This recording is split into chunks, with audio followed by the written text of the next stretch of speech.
Good morning, students, and welcome back to the class of compulsory English. I am your teacher Rajiv Rade, and we are looking towards the part of grammar that is article, and we have seen some information regarding definite articles, that is the, and indefinite articles, that is a and we have explained what are the uses of indefinite article a and an. Today we will see the uses of definite article. Okay, so I will read them out and I will explain it to you. The first use of the definite article is before a noun that has already been mentioned and is referred to again in the same piece of speech or writing. म्हणजे आता वाक्यामध्ये पहिल्यांदा ते noun येऊन गेलेलं आहे, ठीक आहे, पहिल्यांदा ते नाऊनचा उल्लेख झालेला आहे आणि परत आता त्या नाऊनबद्दल काहीतरी वेगळी इन्फॉर्मेशन आपल्याला द्यायची आहे त्या वाक्यामध्ये. तर त्या ठिकाणी आपल्याला द नावाच्या डेफिनेट आर्टिकलचा वापर करायचा आहे. फॉर एक्झाम्पल पहा, Nimi bought a book on marine life. पहा, Nimi bought a book on marine life. After she read the book she decided to study oceanography. आता पहा, पहिल्यांदा वाक्य आहे निमी बॉट अ बुक, म्हणजे निमीनी एक पुस्तक आणलं. कशापासून संबंधित? मरीन लाईफ संबंधित. ठीक आहे, मरीन म्हणजे समुद्रजीव ज्याच्यामध्ये असते ते. तर आफ्टर शी रेड, मग तिने ते पुस्तक वाचलं.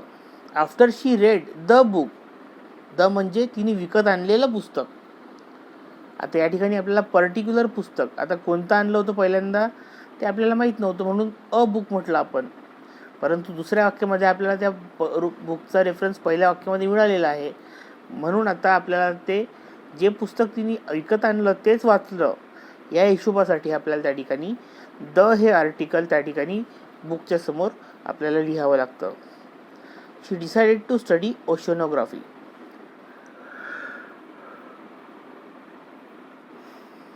ठीक आहे, कळलं तुम्हाला? म्हणजे वाक्यामध्ये जर तो नाऊन परत येत असेल, त्याच्याबद्दल काही पर्टिक्युलर माहिती आपण सांगत असू, तर त्या ठिकाणी आपल्याला द हे आर्टिकल वापरावं लागतं. When used with a singular countable noun, जेव्हा एकवचनी मोजता येणाऱ्या नामासोबत त्याचा वापर करतात. The is use to refer a whole class of things, objects. मग आता जेव्हा सिंग्युलर काउंटेबल नाऊनबद्दल ते वापरलं जातं, सिंग्युलर म्हणजे एकवचनी आणि काउंटेबल म्हणजे मोजता येण्यासारखं, तर तेव्हा त्याचं वापर पूर्ण क्लास म्हणजे पूर्ण ग्रुप किंवा ऑब्जेक्ट्स म्हणजे ते त्या प्रकारच्या गोष्टी त्यांच्यासाठी लिहिताना द हे आर्टिकल वापरलं जातं. फॉर एक्झाम्पल पहा, the psychiatrist is a doctor who treats mental illness.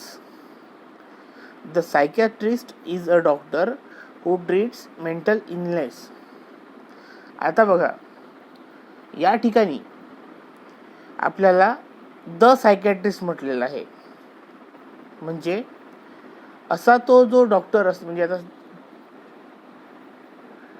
Psychiatrist त्या ठिकाणी फक्त एक पर्टिक्युलर सायकॅट्रिस्ट नकून पूर्ण जे सायकॅट्रिस्ट लोक आहेत त्यांच्याबद्दल या ठिकाणी माहिती सांगितलेली आहे. तो सायकॅट्रिस्ट जेव्हा द लागतो तेव्हा त्या पूर्ण ग्रुपचं प्रतिनिधित्व करतो. आता या वाक्यामध्ये ते करताना तो दिसतोय, कळलं काय? म्हणजे त्या पूर्ण सायकॅट्रिस्ट लोकांच्या समूहाचं रिप्रेझेंटेशन करणारा जो सायकॅट्रिस्ट आहे त्याच्याबद्दल आपल्याला जेव्हा माहिती सांगायची असते तेव्हा द हे आर्टिकल त्या ठिकाणी वापरलं गेलं पाहिजे. Referring to all doctors who have specialised in the area. आणि त्याचा उल्लेख असा होतो की ते सगळेच डॉक्टर ज्यांनी त्या फील्डमध्ये काय केलेलं आहे, स्पेशलायझेशन केलेलं आहे, त्या ठिकाणी आपल्याला द हे आर्टिकल वापरावं लागतं.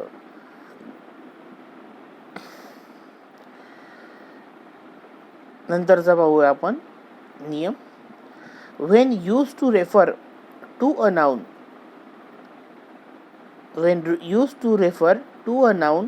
which is the only one of its kind in particular situation. पहा, when used to refer a noun, जेव्हा एखाद्या नाउनला संदर्भित करण्याकरिता त्याचा वापर केला जातो.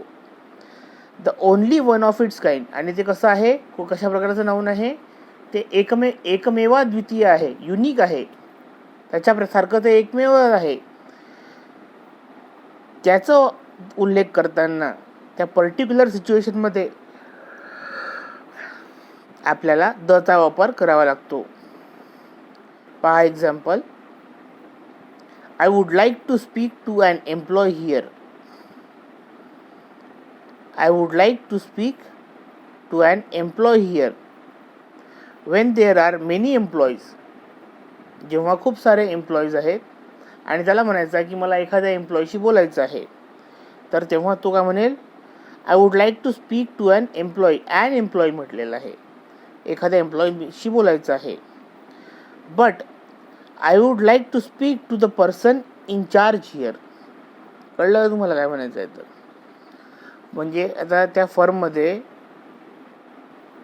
खूप सारे लोक आहेत, ठीक आहे. एखाद्या कॉलेजमध्ये तुम्ही गेलेत, मग त्या ठिकाणी प्राध्यापक भरपूर सारे असतील आणि तुम्हाला म्हणत असेल की मला एखाद्या प्राध्यापकाशी भेटायचं आहे.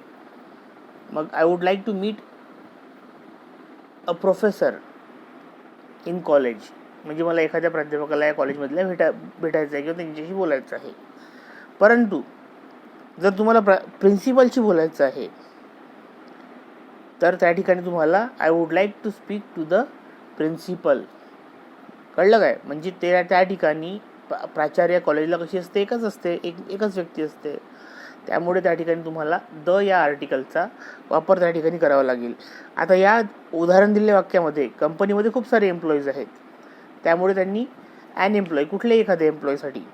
परंतु जर त्याला पर्टिक्युलर एम्प्लॉई जर म्हणायचं असेल की मला त्याच एम्प्लॉईशी बोलायचं आहे, तेव्हा त्या ठिकाणी द हे आर्टिकल लागलं असतं. परंतु आता त्याला कुठल्याही एखाद्या एम्प्लॉईशी बोलायचं असेल, तेव्हा तो ॲन किंवा ॲन वापरेल, कारण की त्या ठिकाणी ई साऊंड आहे. त्यानंतर पहा दुसऱ्या वाक्यामध्ये, जेव्हा त्याला पर्टिक्युलर इन्चार्ज म्हणजे ज्याच्याकडे पूर्ण सूत्र दिलेली आहेत त्या कार्यक्रमाची किंवा त्या कंपनीची किंवा त्या फर्मची, त्या एरियाची, तर त्याच्याशी बोलायचं असेल तर त्याला त्या ठिकाणी टू द इन्चार्ज असं म्हटलेलं आहे. त्या ठिकाणी the person in charge. Wien there is only one person in charge, त्या ठिकाणी एकाच व्यक्तीकडे तो चार्ज त्या ठिकाणी दिलेला असेल. नंतरचा नियम बघूया. Wien the noun following it is made specific by the use of qualifying word, phrase or clause. When the noun is following, जेव्हा नाउन एका गोष्टीचा नंतर येते, it is made specific by the use of qualifying word, त्या ठिकाणी एखादा qualifying word म्हटलेला आहे. Qualifying म्हणजे एखादी क्वालिटी सांगणारा वर्ड, और फ्रेज एखादी वाक्प्रचार किंवा एखादा क्लॉज किंवा एखादा पार्ट ऑफ सेंटेन्स, जे काही असेल, तर त्याच्या आधी जर नाउन येत असेल तर त्या ठिकाणी आपल्याला द या आर्टिकलचा वापर करायचा आहे. फॉर एक्झाम्पल पाहूया आपण. एक्झाम्पल बघितल्यानंतर आपल्याला चांगल्या प्रकारे कळेल. The red flowers are geraniums. Underlined word and adjective. ठीक आहे, पहा आता जे अंडरलाईन वर्ड आहे कुठला, रेड, हा काय आहे, विशेषण आहे. फ्लावर्स कशी आहेत, तर लाल रंगाची आहेत. तर त्या ठिकाणी ती लाल रंगाची आहेत हे निर्देशन करण्याकरिता त्या ठिकाणी द हे आर्टिकल आपण त्या नामाच्या पुढे वापरलेलं आहे. फ्लावर्सच्या आधी विशेषण आहे आणि त्या ठिकाणी त्याच्या आधी आहे द हे article. The red flowers, particular लाल रंगाची फुलं आर जेरॅनिमस. जेरॅनिमस म्हणजे सुंदर किंवा सुगंधित असतील ते, जे काही असेल ते. The word is very new for me also. So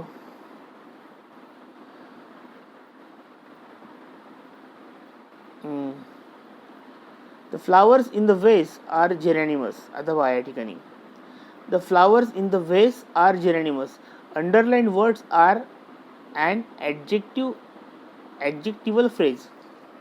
आता त्या ठिकाणी पहिले फक्त ॲडजेक्टिव्ह होतं, या ठिकाणी ॲडजेक्टिव्हल फ्रेज असताना सुद्धा आपण त्या ठिकाणी द हे आर्टिकल वापरलेलं आहे फ्लावर्ससाठी. पहा, the flowers in the vase are जेरॅनिमस. नंतर पहा ॲडजेक्टिव्हल क्लॉज कसा असतो ते बघा. आता या ठिकाणी the flowers that I gave you are geraniums. आता या ठिकाणी दॅट नन म्हणजे काय आहेत, दॅटनी त्या वाक्याचे दोन भाग केलेले आहेत किंवा दोन भाग जॉईन करण्यासाठी तो दॅट वापरला गेलेला आहे. तर दोन गोष्टी, द फ्लावर पहिलं नाऊन आणि ते वाक्य जॉईन करण्याकरिता दॅटचा वापर केल्यामुळे त्या ठिकाणी तो काय झालो, ॲडजेक्टिव्हल क्लॉज. क्लॉज म्हणजे अ पार्ट ऑफ सेंटेन्स. तर या ठिकाणी तिन्ही वाक्यांमध्ये द फ्लावर किंवा द रेड या प्रकारचा उल्लेख त्या ठिकाणी त्या पर्टिक्युलर गोष्टींचा केलेला आहे. म्हणजेच काय, the noun following is made specific by the use of qualifying word. त्या ठिकाणी ॲडजेक्टिव्ह असेल, एखादं विशेषण असेल, विशेषण सांगणारी एखादा वाक्प्रचार असेल किंवा एखादा त्या वाक्याचा भाग असेल जो त्या नाऊनबद्दल विशेष माहिती सांगतो, तेव्हा त्या नामाच्या आधी, त्या विशेषणाच्या आधी त्या ठिकाणी द हे आर्टिकल लागते. ठीक आहे, ओके. नंतरचा नियम बघूया. Before the names of mountain ranges, पर्वत रांगांच्या समोर, but not mountain peaks or hills. पर्वत रांगांसमोर, त्या ठिकाणी माउंटेन म्हणजे पर्वतरांगा, परंतु माउंटेन पीक्स शिखर नाही किंवा टेकडी नाही, टेकडी नसावी किंवा शिखर नसावं, परंतु पर्वत रांगांच्या समोर आपल्याला द हे आर्टिकल लावावं लागतं. ओशन्स, सीज, रिव्हर्स, लेक्स and groups of islands, but not with a single island. Oceans, mountain ranges just पुढे लावायचा असतो, सागरांच्या समोर, महासागरांच्या समोर लावायचा असतो, समुद्रांच्या समोर लावायचा असतो, नद्यांच्या नावांपुढे द लावायचा असतो. लेक म्हणजे त्या ठिकाणी एखादा तलाव मोठा जर असेल तर त्या ठिकाणी द हे त्याला आर्टिकल लावायचं असते. आणि groups of island, groups of island म्हणजे 4-5 आयलँडचा एखादा समूह असेल तर त्या ठिकाणी आपल्याला द हे आर्टिकल लावावं लागतं. परंतु जर एखादंच असेल, एकच आयलँड असेल तर त्या ठिकाणी आपल्याला द हे लावता येणार नाही, त्या ठिकाणी अच लावावं लागेल, कारण की ते सिंगल आहे. Mount Everest is the highest peak in the Himalayas. ठीक आहे, आता पहा या ठिकाणी Mount Everest is the highest peak. आता या ठिकाणी दुसरा जो वाक्यामधला काय त्याला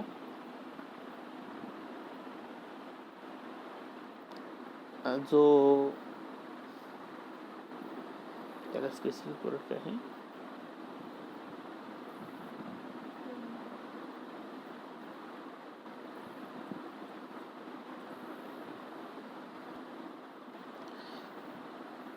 तो जो इटॅलिक्स मधला वर्ड आहे तर त्या ठिकाणी पहा, पहिला द सोडून द्या, दुसरा पहा. तर त्या ठिकाणी तो जो द इटॅलिक्स मध्ये लिहिलेला आहे, द हिमालयाज, हिमालयाज म्हणजे हिमालयाच्या पर्वतरांगा.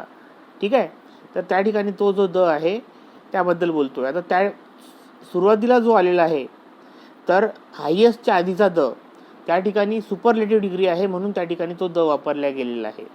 पण त्याचा आपल्याला त्याबद्दल वरचा नियम नाही आहे, वरचा नियम या हिमालयाच्या समोर असलेल्या द साठी आहे. तर त्या ठिकाणी पहा, त्या ठिकाणी त्या हिमालयाच्या पर्वतरांगा आहेत, माउंटन रेंजेस आहेत, म्हणून त्या ठिकाणी ते द हिमालयाज म्हटलेलं आहे.